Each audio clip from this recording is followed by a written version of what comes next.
అటు బులెటిన్లో మరో బ్రేకింగ్ న్యూస్ చూస్తున్నాం. క్యాంప్ పాలిటిక్స్ కు వేదికగా తెలంగాణ రాష్ట్రం మారింది. ఇటీవల జార్ఖండ్లో రాజకీయ అనిశ్చితి నెలకొనడంతో ఆ రాష్ట్ర ఎమ్మెల్యేలను హైదరాబాద్కు తరలించారు. 2 రోజుల పాటు తెలంగాణలో స్టే చేసిన జేఎంఎం, కాంగ్రెస్, ఆర్జేడీ కూటమి ఎమ్మెల్యేలు ఇవాళ తిరిగి జార్ఖండ్ వెళ్లిపోయారు. జార్ఖండ్ ఎమ్మెల్యేలు రిటర్న్ కాగానే మరో రాష్ట్ర రాజకీయం హైదరాబాద్కు షిఫ్ట్ అయింది. తాజాగా బీహార్కు చెందిన 19 మంది కాంగ్రెస్ ఎమ్మెల్యేలు తెలంగాణలో క్యాంప్కు వచ్చారు. శంషాబాద్ ఎయిర్పోర్ట్కు చేరుకున్న కాంగ్రెస్ ఎమ్మెల్యేలకు తెలంగాణ కాంగ్రెస్ నేతలు స్వాగతం పలికారు. తమ పార్టీ ఎమ్మెల్యేలను బీజేపీ కొనుగోలు చేసేందుకు ప్రయత్నిస్తుందని ఈ సందర్భంగా బీహార్ కాంగ్రెస్ నేతలు వెల్లడించారు.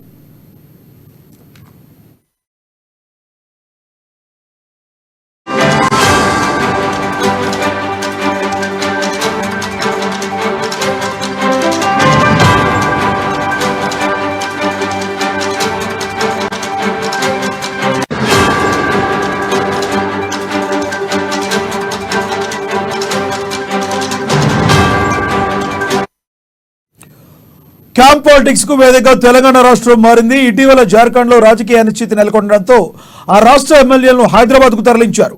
2 రోజుల పాటు తెలంగాణలో స్టే చేసిన జేఎంఎం, కాంగ్రెస్, ఆర్జేడీ కూటమి ఎమ్మెల్యేలు ఇవాళ తిరిగి జార్ఖండ్ వెళ్లిపోయారు. జార్ఖండ్ ఎమ్మెల్యేలు రిటర్న్ కాగానే మరో రాష్ట్ర రాజకీయం హైదరాబాద్కు షిఫ్ట్ అయింది.